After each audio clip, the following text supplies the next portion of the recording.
When the Wagoneer S first came out, they claimed that it could go from 20 to 80% in about 23 minutes. One of the things I want to do was to see if that's still true in 2026. I know there's lots of issues with this car and charging, so let's see if we can do it and how long it'll take. All right, let's get into it.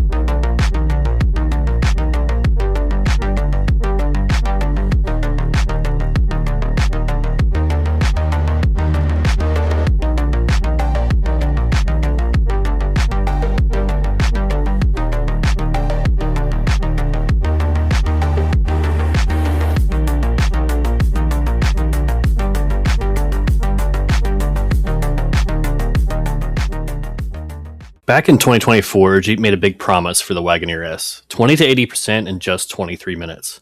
Well, now it's 2026, and I've got a low mileage 2024 Launch Edition right here, and we're going to see if that claim actually holds up in the real world. We've already looked at the interior and some of the other early software quirks, but today is all about the juice. So here was the first challenge. The closest DC fast charger is a little bit too close. If I'd driven straight there, it would have arrived with about 30% battery. To really test the 20 to 80% claim, we needed to get closer to that 20% floor. So I took the scenic route through the hills of Pennsylvania, which honestly isn't a bad way to spend an afternoon in this car, but I wanted to bleed off some of the extra percentage so we could get pulled in closer to 20%. We actually arrived with around 22%, which I figure is close enough. We're here at the Electrify America DC fast chargers. Now, if you've followed EV news over the last few years, you know that EA has had its fair share of handshake issues, especially with the Wagoneer S. Basically, the car and the charger just won't talk to each other.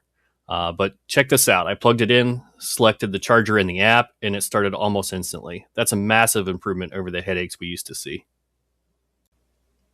We were pulling between 130 and 160 kilowatts on average. The Wagoneer S is rated for around 200 peak. Did some digging in recent reviews and comments for this specific station, and it looks like the bottleneck was likely the charger itself and not actually the car. We never did hit the 200 kilowatt ceiling today, but the consistency was decent until about 62%. So out of nowhere, the charger just quit.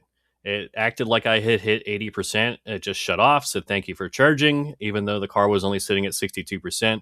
I saw the charger and the car both said 62%, so it wasn't a glitch that way. I'm not exactly sure what happened there, but all I had to do was unplug the car and plug it back in and reinitiate the session, and we were back up and running. I ramped back up relatively quickly, and we were seeing about 135, 140 kilowatts at that point. We went from 22% to 80% in about 25 minutes. Even with that random disconnect at 62%, we were only 2 minutes off from that 23-minute factory claim. Keep in mind, I started at 22% and not 20%, so there's probably a minute or two in there as well.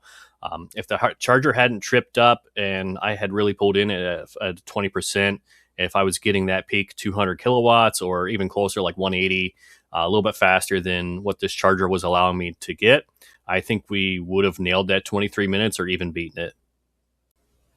Overall, it was a really solid session, especially for a 2-year-old EV. I know it's low mileage. I only have about 3,000 miles on this car, but we're not done testing. I'm going to be taking this on some longer road trips soon.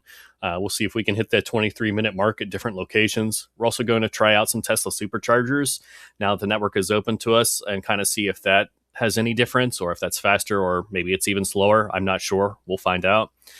If you want to see this Wagoneer S and see how it holds up as we put more miles on it in 2026, make sure to hit that subscribe button. Thanks for watching.